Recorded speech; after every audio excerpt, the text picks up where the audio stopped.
thank you all so much for coming out to be here with us today.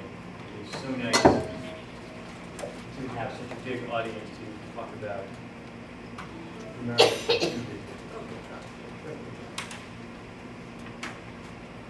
Excellent. All right, so we down to business.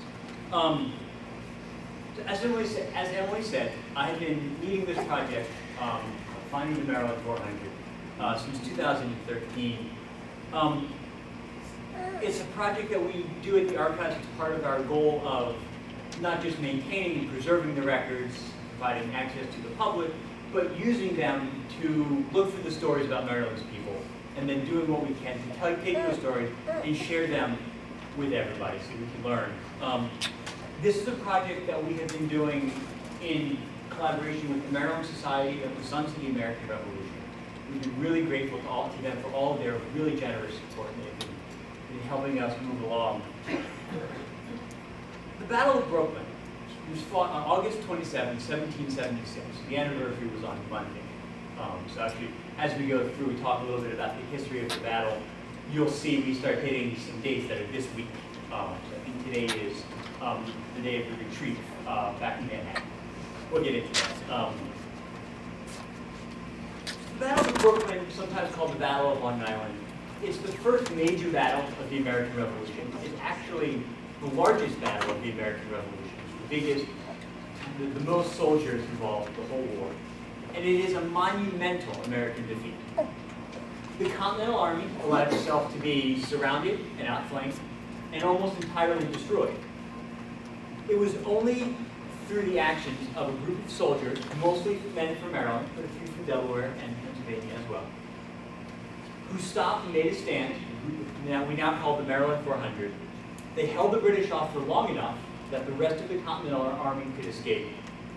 In the course of the battle, 256 Marylanders were either killed or captured. The first thing that I should tell you, so if you remember nothing else from today, is the name is wrong. The Maryland 400 it's a complete misnomer. It's a Victorian-era term, and it is either a reference to the Spartan 300, who fought at the Battle of Thermopylae, the guys in the movie, or possibly to Lady Astor's 400, the listing of New York Society, High Society's most exclusive members during the Gilded Age.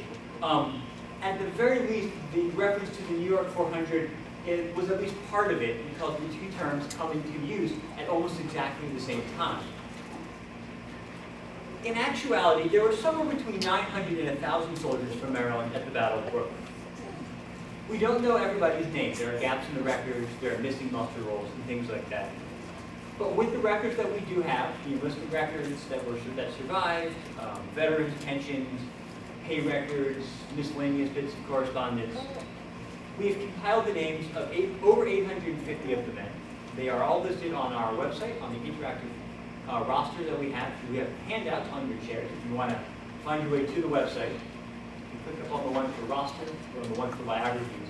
That will get you to what you're looking for most of the time. The goal of the project is to uncover as much as we can about these soldiers. We learn about their military careers and about their private lives. And we're trying to answer questions like, who were their families? Did they have wives and children?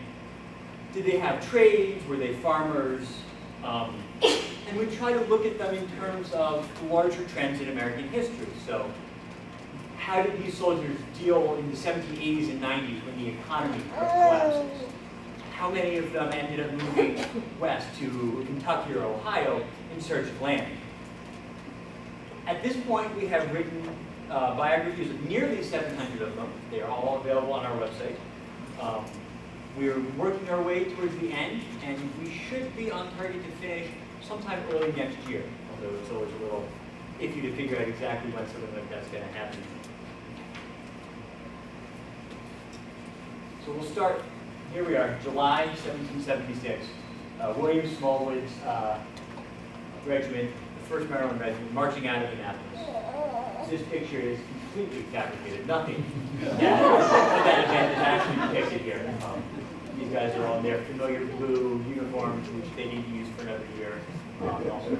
But it's a nice picture, and it kind of gives you a taste of what it was. And that's, a lot of the time, that's all we can ask for. Over the course of our work, we have uncovered a number of wonderful, really touching stories and some great moments of heroism. And we'll get to those. We'll talk about the battle. A little bit about who the soldiers were as a group. Who signed up to fight in the Continental Army in the Revolution's earliest days, so the beginning of 1776. And perhaps what it would have been like if you were there, here in Annapolis in July 1776. And the first thing that we can say without a doubt is that you would have been overwhelmed by the sheer volume of soldiers. There were about 1,000 soldiers in Annapolis that summer from this regiment, from other groups, and it must have overwhelmed the town. It would have come close to doubling the city's population, and if you imagine doubling the city's population with a group of mostly young single men, what it had done to town. We only have accounts of one riot that occurred, and it was political over the voting rules. Among this group of men who marched out with William Smallwood to go defend New York in the summer of 1776, there were 4 men who had any prior military combat experience. 2 of them, Lieutenant Colonel Francis Ware, who was the second in command, and Captain Barton Lucas of Prince George's County, had both been young officers in the French and Indian War. They had fought at Fort Pitt in 1758. There were 2 other men, Major Thomas Price and Private Nathan Peake, who had been part of a group of riflemen that Maryland had organized and sent to Boston in 1775. And incidentally, none of these men was actually on the battlefield during the Battle of Brooklyn. Lucas and Peake were sick. Price stayed in Annapolis for a few months to do some administrative work, and Ware was at a court-martial. We'll learn more about that later as well. The soldiers who marched out in 1776 were, of course, all men, as you would expect. But there were undoubtedly plenty of women with them as well. Men brought their wives with them to the army, or even their whole family sometimes, probably not in 76. And the army attracted plenty of unattached women as well. These were women who cooked, washed laundry, sold supplies to the army, all the kind of things that you probably would have thought the army would have been doing for the soldiers. For some men, it was a matter of simple economics. A family couldn't afford to lose the loss of a man and support themselves on just his salary as a soldier, especially when he didn't actually receive his salary. Colonel Josiah Carville Hall of the 4th Maryland Regiment explained the problem in 1779. A soldier's pay, he wrote, will not enable him to maintain a family at home, which compels him to bring them with his regiment, where they may share his rations, little enough for himself. This frequently subjects the brave soldier to punishment by so powerfully interfering with his military duty, and besides greatly encumbers the march of the army. Inexperience of these inconveniences prevents the most considerate and the best of our soldiers from re-enlisting. And he wrote this in 1779 when the army was facing a great manpower shortage, so he knew what he was talking about. So there were some women there. We only know a little bit about who the women were in 1776. We know that one of them was Margaret Jane Peel Ramsey, wife of Captain Nathaniel Ramsey, commander of the 5th Company from Baltimore, and incidentally the sister of noted artist Charles Wilson Peel, and as well as James Peel, who was an artist in his own right, and who was an officer in the Maryland Regiment that year. She didn't travel with the army to New York to begin with, but she joined them shortly after the Battle of Brooklyn, saying she would rather be with the army, whatever might be her sufferings, than be at a distance and so much tormented. For if she was with the army, in case of misfortune, she might possibly be able to help those most dear to her. And she traveled with the army for the whole time that her husband was an officer and functioned as the Maryland officer's unofficial hostess for much of the war. In addition, Sergeant William Sands, a 19-year-old man from Annapolis, made reference to them in a letter that he wrote back to his parents from the march to New York that summer. As for your advice, I'm very much obliged to you, but I'm very sorry anybody should raise such false reports. The girl is not in company with me. She's along with the soldiers in the barracks with 5 more women. I have nothing to say to her, and I hope you will not think any more of it. And sadly, we don't know who he's talking about in particular, or what the false reports were, although clearly none of this was proper business for the son of a prominent Indianapolis family. The soldiers were young, which isn't surprising, and the United States was a young country. The population was very young. But the youth of the troops can be striking, especially in the officer corps. Daniel Bowie was either 20 or 21 when he was made the captain of the 4th Company, while William Sterrett and William Fraser were both 19-year-old lieutenants. Nathaniel Ramsey was fully 35 when he took his company, but his junior officers were 18 and 22.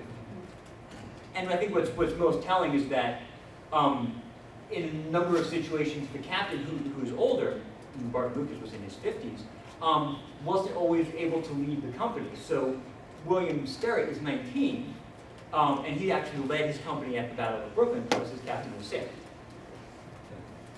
The median age of the Marylanders at the battle was 24. The foreign-born tended to be a little bit older, about 26 or 27. And from what we can tell, we don't know a lot about this, the regiment was about 20 or 30% foreign, mostly Irish, a little bit of English, a number of Germans, or people certainly of German ethnicity, in the company that was raised in Western Maryland, which is not terribly surprising. Unless any of the wealthy men in the company, or in the regiment, brought their slaves with them, which is actually pretty likely. This was an otherwise entirely white group of people. Every other infantry regiment from Maryland during the Revolutionary War was integrated, just as many regiments were from other states as well. But the men who fought with Smallwood in '76 were all white. Simply put, in the first year of the war, the state could raise enough troops using only white men. As the war progressed, fewer white men were willing to volunteer, and the state was more willing to accept African-American soldiers. But they didn't really want them. The idea of African-Americans with guns was basically the worst nightmare for state government at the time. So we'll talk a little bit about the battle. We'll move on to a couple of stories. So here's Colonel William Smallwood of Charles County, who commanded the Marylanders at the Battle of Brooklyn. He and his men got to New York around the beginning of August, and they joined the American Army of about 10,000 men, more or less. And everybody promptly gets sick. Military camp in the 18th century is a breeding ground for disease, as any large group of people in the 18th century was. And on top of that, they didn't know how to construct a camp properly, so that they couldn't keep the latrines separate from the drinking water, and so they all get dysentery. Which on the one hand is just sort of like a little bit of trivia, but also when you look at the illness that the Americans deal with, especially among the leadership, it really makes an impact. It's that kind of logistics that the Americans didn't know enough about in 1776, that they learn as the war goes on. The British arrive with this enormous fleet of ships and of soldiers. They arrive a few weeks later, and they land about 20,000 men on the southern end of what was Long Island, so near Brooklyn. If your New York geography is good, they land more or less at the Verrazano Narrows Bridge. And the Americans aren't sure what's going on. They don't have very good intelligence of the area. The locals are talking to them because the locals all support the British. And so they kind of decide that this must be a diversion. It's not until a week later, on August 26th, that Washington finally comes to the realization that this actually is the British Army. This really is where they're going to launch their attack on Manhattan from. And so they begin to send the soldiers over from Manhattan onto into Brooklyn. I'll have a map in a second. While this is going on, Washington is also convened a court-martial to try Lieutenant Colonel Herman Zedwitz, who is a German officer fighting for the Americans, but also selling secrets to the British. And so Washington is determined to hold this court-martial. He's trying a lieutenant colonel, so you need men of this similar rank to sit on the jury. And so he grabs Smallwood and Francis Ware as the commander of the Delaware Regiment and a few other similar officers. And Washington is so determined to finish the court-martial that even as these men's regiments are leaving to go into combat, Washington keeps the officers there to finish up this business. And so that's why Francis Ware isn't at the battlefield as one of the experienced soldiers. It's why Smallwood's not there. And it's why the Marylanders are led by this gentleman, Major Mordecai Gist. Gist is a 33-year-old Baltimore merchant. He is no combat experience, of course. He at least had led a independent militia company in Baltimore since 1774, and his revolutionary credentials were very good. He was among the more militant leaders in revolutionary Maryland. He was instrumental in seeing that Peggy Stewart was burned in Annapolis. He and his men advocated for burning Anthony Stewart's house and probably some other things if they'd gotten around to it. So, quick little bit of just getting yourself oriented. So, up here is what's called New York, that's Manhattan. This little shaded bit is the place that everybody goes. It's kind of a funny thought. Here's Staten Island. Here's what's called the Narrows. So, down here at the bottom, you can see some little ships, which is the British landing. So the Americans and the British all get themselves set up. The Americans are in blue. This is a British map. And the Americans are in this little line that runs like that. This little blue dot to the extreme right of the American line is the Marylanders. This right here is the Gowanus Creek and swamp. So now the Gowanus Canal, a major Superfund site, is some of the most expensive real estate in America. Back over here, you can't really tell. This is where the American camp is. So there's some fortifications. To describe the battle, I'm not going to do it myself. I'm going to let the guys who were there do it. There are a number of really good accounts from Marylanders who fought at the battle, and they're going to tell the story much better than I can. So we'll start with Gist. We began our march to the right side of the battlefield at 3 o'clock in the morning. So it's 3 o'clock on August 27th. With about 1,300 men, and about sunrise discovered the enemy. This is an unnamed soldier of the 5th Company. We don't know who he is. He must have been one of the officers, and he probably isn't the captain. That's as far as we can get. The enemy then advanced towards us, upon which Lord Stirling, who's the American general, immediately drew us up in a line and offered them battle in the true English taste. The British army then advanced within 300 yards of us, and began a very heavy fire from their cannon and mortars, for both the balls and shells flew very fast, now and then taking off ahead. Our men stood it amazingly well. Not even one of them showed a disposition to shrink. Our orders were not to fire until the enemy came within 50 yards of us. When the British perceived we stood there fired so coolly and resolutely, they declined coming any nearer, although triple our number. In the situation we stood from sunrise until 12 o'clock, the enemy firing upon us the chief part of the time. William McMillan, who was a 20-year-old corporal from Harford County. We had a pretty severe fight with Jaegers, who was a group of Hessian soldiers, and it was a draw battle. There was a good many on each side killed. They retreated, and we did not pursue them. Our men behaved well, said Gist, and maintained their ground until the enemy retreated about 200 yards and halted, and the firing on each side ceased. And at this point, the Marylanders begin to feel as though they've actually succeeded, that they've weathered their first test as soldiers, they have made the enemy back down. And the problem is that this wasn't where the real attack was. This was just a diversion. The rest of the British Army, including a large number of fierce Scottish troops who were eager to put down the American revolt, they want to do to the Americans what the British did to the Scots 30 years before. And you think that these Scots didn't know what was coming. You were wrong. So they're in the process of slipping around the other side of the American lines. So the British are here, and they march down this line, along here, like this. Down a road guarded by, I think, 4 or 5 guys on horseback. And then they've got the Americans surrounded. And if you're fighting an 18th century battle, this is the goal. And they've done it without even breaking a sweat.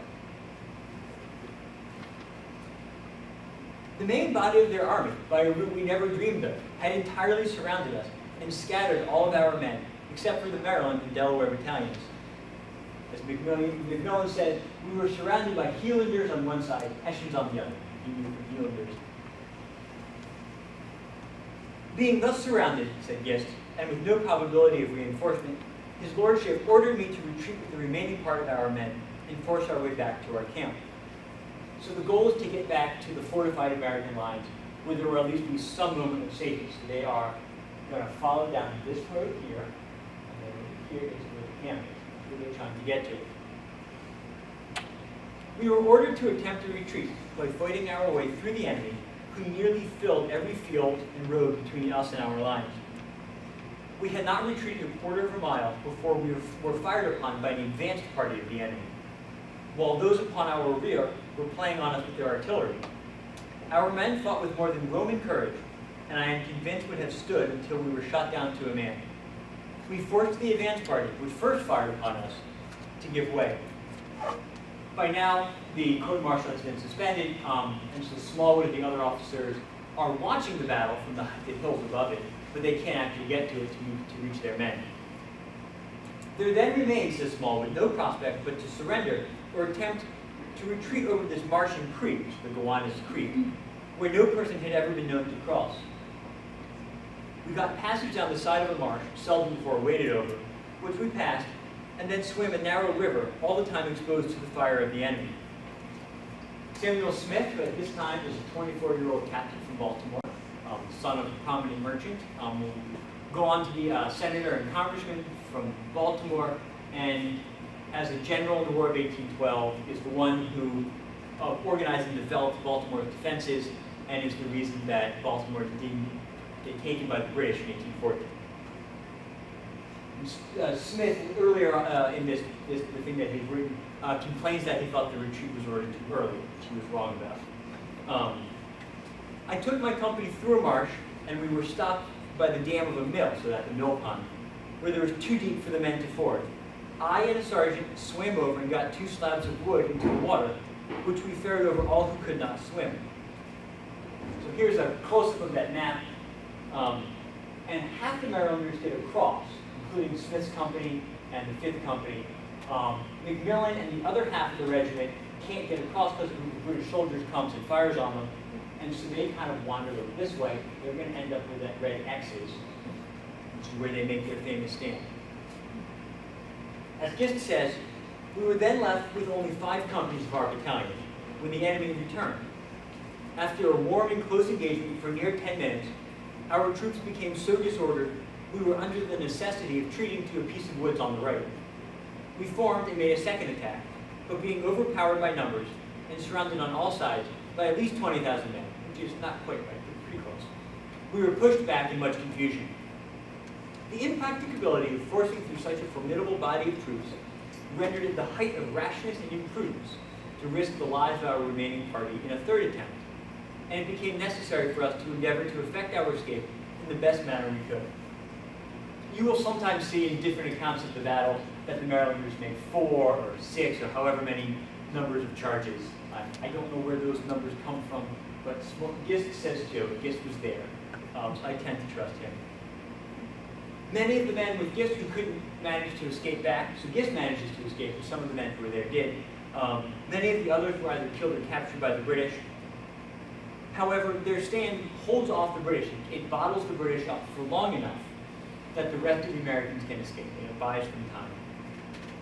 The companies that took part in this stand, you can tell who they are, because when you look at the strength returns from later on, they've lost between 60 and 80% of their men. All told, the Marylanders lost 256, either killed or captured. Again, you'll sometimes see 256 killed, and that's just not true. We don't know how many were killed or how many were captured. We know that about 70 or so of the prisoners were released back to Maryland at the end of 1776 in a prisoner exchange.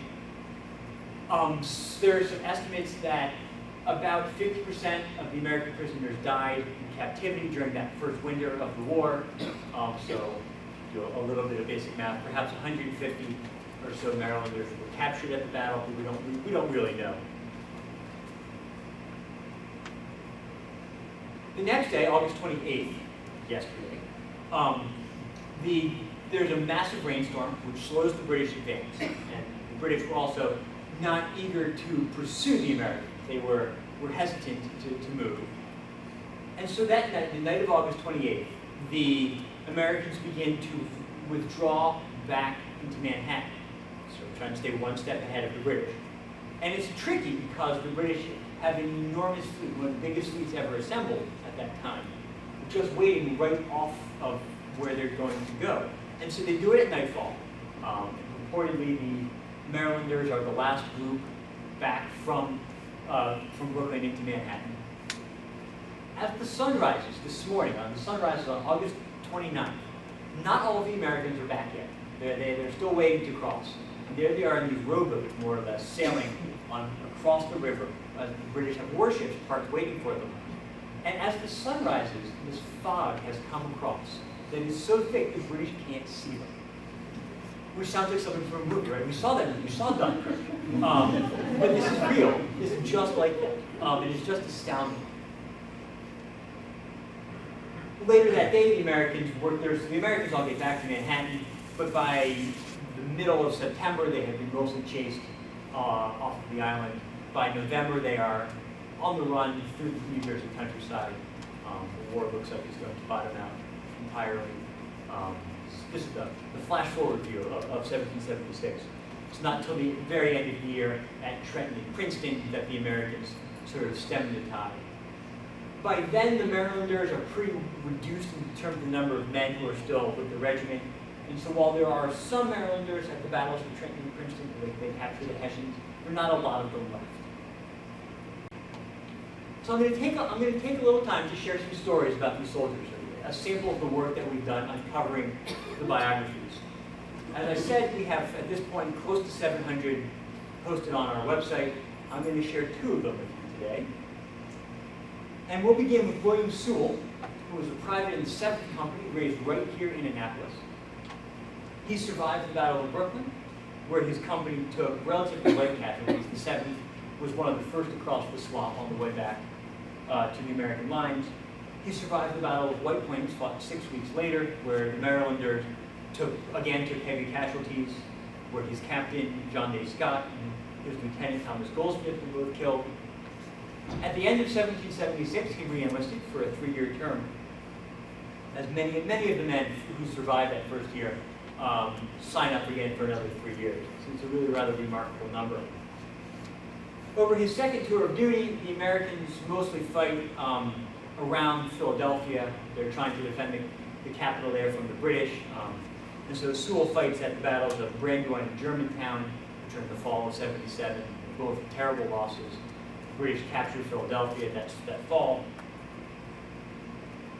We know during that time period a little bit about what Sewell specifically was doing. It was fairly common for soldiers to have other jobs in addition to fighting on the battlefield, since most of the time they actually weren't on the battlefield, which is just a few hours at a time for that. As a fellow soldier recalls, or some of you will note the name Henry Maynadier, as a prominent Annapolis gentleman, in the fall of 77, when the Maryland troops were marching towards Brandywine to meet the British Army, Sewell was, quote, employed to drive the wagon which carried Colonel Stone's baggage and also the medicine chest. In addition, John Hoskins Stone, who was the Marylanders' commander, considered Sewell to be an honest and good soldier. We also know that for a time the next year, Sewell was designated as a waiter, so a servant or an aide to Nathaniel Ewing, the captain, who was also himself a veteran of the Battle of Brooklyn. Sewell was discharged at the end of 1779. He returned home, settled in Annapolis. He found work there as a painter and a glazier, repairing windows, one of many tradesmen who thrived in the city, which had a large community of craftsmen and artisans. In 1790, he married Rebecca Disney at St. Anne's Church. They had at least 2 children, sons John and Richard. They lived in a house that Sewell bought on Cathedral Street, just off of West Street. Well, I don't believe it's there anymore. They owned a pair of other lots there as well, so they clearly were doing very well financially. Tradesmen in the city, like Sewell, were supported in part by contracts from state government, this may seem familiar. On several occasions, for example, Sewell received work painting and providing new glass for the Maryland State House. So here, in 1796, he was paid for painting, cleaning, and mending 56 windows in the State House. In 1808, this is a receipt for cleaning and replacing the windows in the State House again, as well as painting the chimney piece of the Senate Building. He also did some work on the General Court, other things like that. The craftsmen in Annapolis were able to, because they generated there was good business for them, and they had such economic power, they also had some political power as well. And Annapolis's voting laws made it possible for them to vote in ways that they wouldn't have been able to in other parts of the state. We know that Sewall was a regular voter because we have the voting books. We know that he supported candidates with ties to the artisan community. In 1802, for example, he voted for John Shaw, a prominent Maryland cabinet maker, for Annapolis City Council. Another of the jobs that Sewall got from the state was to repaint the cornice of the roof of the State House in 1811. So the cornice is this bit here, the bumpy bit at the bottom. Or if you prefer a more modern view, looking up at it, here's the cornice, here's the gutter. Unfortunately, on July 2nd, disaster struck. As the Maryland Gazette reported, yesterday morning, while engaged in painting the cornice for the roof of the State House, Mr. William Sewall and an apprentice were thrown from the hanging scaffolding on which they stood, by the ropes supporting one side giving way, by which unfortunate circumstance Mr. Sewall is so extraordinarily injured as to render his recovery doubtful. The boy was much injured, but we trust not so much as to endanger his life. Sewall did not in fact die from his injuries. However, he probably was never able to work again. Formerly a tradesman financially secure enough to purchase multiple lots in town, he now turned to the Maryland General Assembly for support, and that November he was granted a pension of $40 a year as a Revolutionary War veteran. And that's a time that a lot of veterans start petitioning the Assembly for pensions and support, and most of the time we don't really know why. Have things just gone bad for them? Have they always been doing badly, but now this is a time where they can actually get some compensation for their time in the Army? So it's rather remarkable that with Sewall we can tell exactly what happened, and the timeline is so neatly put together that there's really no doubt about what happened. It was a pension which he may not have applied for and probably would not have received if he had not been in dire financial straits brought on because he could no longer work. He received it until 1814 when he died, and his family continued to receive it, and his widow, at least until 1827, possibly longer. In the 1840s, she lived in Annapolis until the 1840s, so clearly the pension was enough to provide for the family. That she didn't have to leave. She stayed in the house until the 1840s, when she moved with her son Richard in Baltimore, where she lived until she died in 1852 at age 85. So we have one more story about Charles Thompson. Thompson enlisted in early 1776 in the 5th Independent Company, which was from St. Mary's County. The independent companies were a little bit different from the rest of the regiment. They were formed to not necessarily to fight in the Continental Army, but to serve as essentially a state army. And if you look at where they're distributed, their job, you can tell that their job was to guard the coast in case the British invaded, coming up the bay or up the Potomac over here. But pretty early on, Maryland agrees to send them up to join George Washington, to be part of the Continental Army. 3 of them, the 5th, the 4th, and the 7th Independents were at the Battle of Brooklyn. The others make it up to New York. They weren't quite ready, so they make it to New York in early September.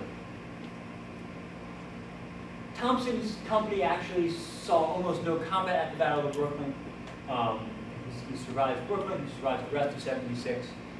In 1777, his enlistment expires and he re-enlists in what is now the 2nd Maryland Regiment. It's essentially the same thing as the independent companies, but they reorganized it a little bit. He fights with them in 1777 at the Battle of Staten Island in August. The Marylanders there were once again left behind at the retreat to cover the escape of the rest of the Americans, and the Marylanders once again took heavy casualties. Thompson was among those captured at the battle. At least 200 Marylanders were captured there. And at that point, he was compelled to join the British Army, which is not unheard of for American soldiers. We know at least 3 of the Marylanders captured at the Battle of Brooklyn suffered a similar fate. Americans captured during the Revolution were held in just terrible prison conditions. I mentioned before that in 76, that winter, it's about 50% death rate. And so to escape this fate, some men were willing to join the British Army. It also offered a way, not just out of prison, but potentially as a way to escape captivity, since it was a chance to desert from the British and sneak back to the Americans. And in fact, that's what Thompson did. Quote, after being some time in jail, he agreed to enlist with the enemy, and by that means made his escape. And so he's captured in August, and by November, he had made his way back to the American lines. You can see here's a little excerpt from a muster roll. Over here it says Charles Thompson, where it says, came from the enemy 20 November 1777. And so this is from April 1778, for the typo. At that point, he was absent on leave. The reason he was absent with leave was that after he returned, the American commanders weren't quite sure what to do with him. And so in April, he was directed to headquarters, quote, for the purpose of determining his fate, but the army moved before he could get to headquarters. Finding himself alone and unable to determine his next destination, as he says, he returned home. Thompson had been given permission to leave his unit for this trip back to headquarters to meet with the Army's high command. But by July, having not returned, he was declared a deserter. He was even included on a list of deserters for the 2nd Maryland Regiment that we have, put together by its commander, Colonel John Stewart. So, a list of men deserted from the 2nd Maryland. Here he is on the second page. Charles Thompson of St. Mary's County. The man who put that letter together, John Stewart, had been in the 5th Independent Company with Charles Thompson. He'd been one of the lieutenants. Stewart was also from St. Mary's County, and in fact had been captured with Thompson at the Battle of Staten Island, and had escaped from the British, supposedly, according to the story, by stealing a rowboat from the prison ship that he was on. Perhaps drawing on his community and military ties to Stewart, Thompson appealed to him in 1779, a few months after this list was put together. And Stewart, to try to figure out what he should do, should he go back to the Army, would that be okay? Stewart recommended that Thompson, quote, ought not continue in the Army, because if he should happen to be captured, he would be treated by the enemy as a deserter, rather than as a prisoner of war, and thus liable for execution. Around the end of 1781, Thompson, still living a free man in St. Mary's County, approached Stewart again about rejoining the service, but was turned down a second time for the same reason. Others, however, in the Army took a less sympathetic, or perhaps just less informed view of Thompson. And in the spring of 1782, I think in February, Thompson was arrested as a deserter. And actually the officer whose detachment of soldiers arrested him was William Bruce, Charles County, who was also a veteran of the Battle of Brooklyn. To get a sense of where the Maryland 400, where these soldiers keep turning up. They're everywhere. We know about Thompson's service because it's described in this letter, written in 1782 by his old captain in the 5th Independent, John Allen Thomas. There is no muster roll for this company. We only know about a third of the men who were in it. Most of them through sort of bits and pieces of stray evidence that we collect, like this. Thomas wrote on Thomas' behalf to William Smallwood, who was formerly the commander in 76, but now a major general in the Continental Army, the highest ranking officer from Maryland. Thomas explained that for years, officials had known where Thompson was. Quote, but they never intimated to him that he ought to rejoin his regiment, for if they had, he would without hesitation have done so. And Thomas thought that in light of Thompson's manner of making his escape and his situation if again captured, he should have received the formal discharge to begin with. If, however, at this point, the state's military authorities, quote, are of opinion that he ought to be considered still as a soldier, then Thompson should have been allowed to either enlist or to furnish a substitute to fight in his stead. And it's pretty clear reading the letter that Thompson was willing, even after all of this, to return to the Army and to finish out his service. We don't know specifically the resolution to this case, although it's likely that Thompson was dismissed. He has a letter from an influential old commander to a high-ranking Army officer, and by 1782, the war is still going on. and the Marylanders are still deployed in South Carolina, keeping an eye on the British. But it was pretty clear even by then that the war was pretty much over. So there was no need to hold men like Thompson looking for extra soldiers. And so as a result, it's fair to say that he went back to his life in St. Mary's County. We don't know a ton about him. We can kind of get some glimpses. Turns out there were a lot of people named Charles Thompson in St. Mary's County at that period. He was a landowner. He owned somewhere between 100 or 200 acres of land, which meant that he wasn't very rich because it's not a very big farm, but he was doing well enough that he owned the land himself, that he wasn't a tenant somewhere else. In 1816, he petitioned for and received a pension from the Maryland legislature of about $40 a year, so just like Sewall did. He received it until 1824 when he stopped getting it, and we don't know why. We don't know if it was because he was dead, if he had left the state, or if he just stopped collecting it for some other reason. We don't know when he dies, sometime after that time, apparently. We only know about his career because of this letter, which is the only thing that really ties him to it. From our regular service records, we know that Charles Thompson enlisted as a private in July of 1777, and a year later was a deserter. And that's all the service records tell us about him, which hardly even scratches the surface. This letter, and Emily alluded to this at the beginning, this letter is part of a collection of records that we recently acquired, records written either to or from William Smallwood while he was an officer in the Continental Army. We acquired these through the assistance of the Maryland Sons of the American Revolution. It was a really wonderful thing for them to help us with. They are all on display right now, here in this case, in that case over there. So definitely take a look at them. They tell us some really wonderful stories about Maryland, things like this that you can't really learn just from the official records. These are the kind of the smaller stories that are away from the battles. It teach you so much about life in the war. So that's it for today. So thank you all so much for coming. There's so much more to see on the website.